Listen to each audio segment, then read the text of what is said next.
Dear Joe, you'll never know how happy and relieved we were to hear from you. Mom and I were clearing the lunch dishes when news of the Pearl Harbor attack came on the radio. Mom went all white and dropped a big platter on the floor. Dad finally calmed her down, but I don't think she slept at all, waiting for word that you were all right. There were more photographs in the paper this morning. It must have been horrible to be there, Joe. Thank heaven Donnie wasn't stationed in Hawaii, too. I don't think Mom would have survived the worry. Like everyone else, we listened to the president's speech the next day. Dad was real quiet afterwards. I think he always believed there'd never be another great war like the one he'd lived through. That evening, I saw an amazing sight. I passed by the Army recruitment office, and there were hundreds of men lined up outside. A few boys from my school were there, and 8 men on Dad's shift clocked out and signed right up, the coal dust still on their faces. We hear now that war's been declared, and once you've shipped out, you won't be able to tell us where you are. Write back when you can, and stay safe. Love from your sister, Mary. P.S. Mom wants to keep all the Christmas decorations up until you and Donnie get home, so get this war over with fast.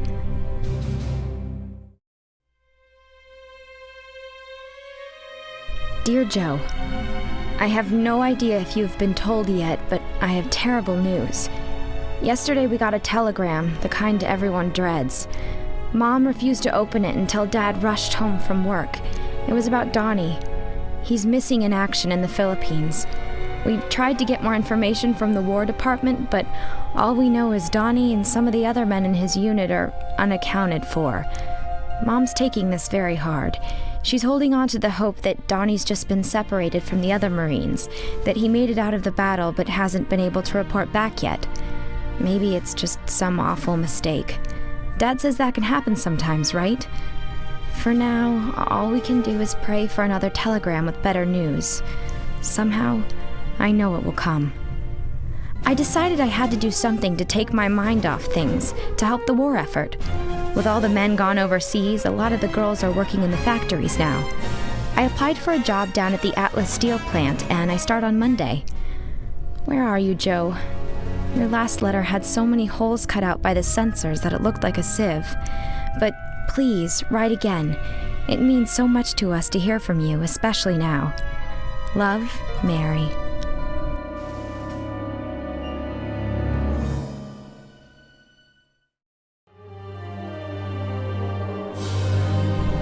Dear Joe, last week, out of the blue, we got a phone call from a Marine corporal in Buffalo who'd been wounded and sent home. His name is Ray Parrish, and he's been trying to track us down for weeks. Corporal Parrish was with Donnie's unit when the Japanese invaded the Philippines. He heard that Donnie and several other Marines were captured and sent to a prison camp. Dad finally talked to a man at the War Department today. The government can't verify Ray's story. They can only continue to list Donnie as missing. But, Joe, what if it's true? At least he's alive. That's what we must believe now. Ray is visiting family in Erie soon, and he's promised to drive down to Pittsburgh. He has snapshots of Donnie from when they were stationed together on Wake Island. I can't wait to meet him. I'll mail you a package tomorrow with socks, razor blades, and magazines. I hope it reaches you soon. With love, Mary.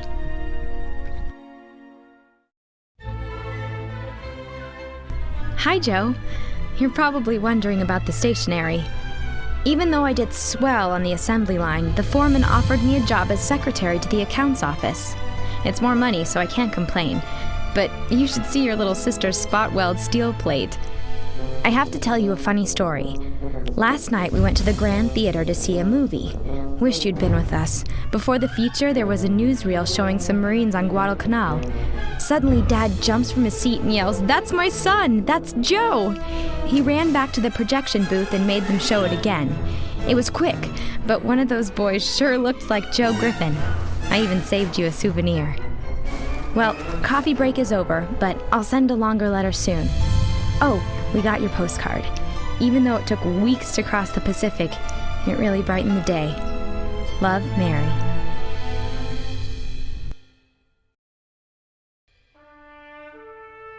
Dear Joe, last month we had a big storm and the elm in the backyard came down. Sorry to say, your old treehouse was smashed. Donnie's gonna be awfully upset when he gets home. Mom found his magazines in the wreckage and put them in the trash. So that's where he was hiding them. After the stump was cleared, Mom planted a victory garden. Between tending her crops and volunteering at the Red Cross, she's keeping busy. I'm sure you've heard about all the shortages here. I had to save up a month's worth of sugar ration stamps to make Dad's birthday cake, and the tires on the car are bald as a cue ball. But we don't mind these little sacrifices because we know it helps all of you fighting for us overseas. We think of you and Donnie constantly and pray for your safe return. Right back when you can, big brother. Much love, Mary.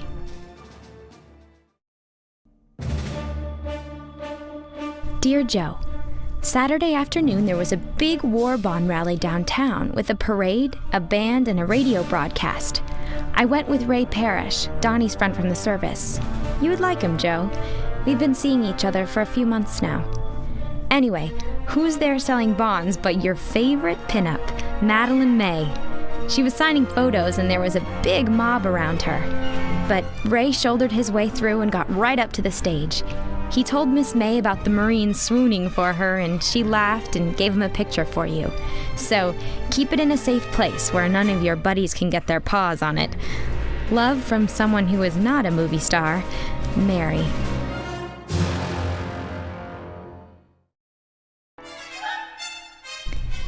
Dear Joe, Dad surprised us with a trip to Atlantic City on the 4th of July.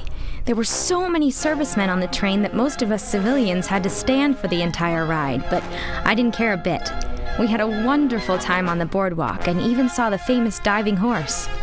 We were passing a shooting gallery and Dad dared Mom to try it. She knocked him down like Annie Oakley and won a Cupid doll. He should have seen Dad's face. Maybe you Marines could use another sharpshooter.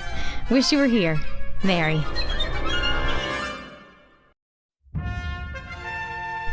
Dear Joe, yesterday Ray Parrish came by to visit. He brought one of those little records that you make in the booth to mail home. One night at the base on Wake Island, after a couple of beers, Ray and Donnie had made a recording as a joke. Ray had forgotten about it and just found it among his things. He played it for us.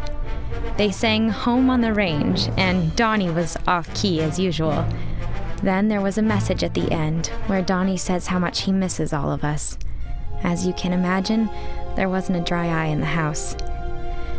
Joe, I know you don't believe in such things, but hearing Donnie's voice was like a sign to me. It just made me believe even more that he's out there somewhere and that he's all right. Love from all of us, Mary.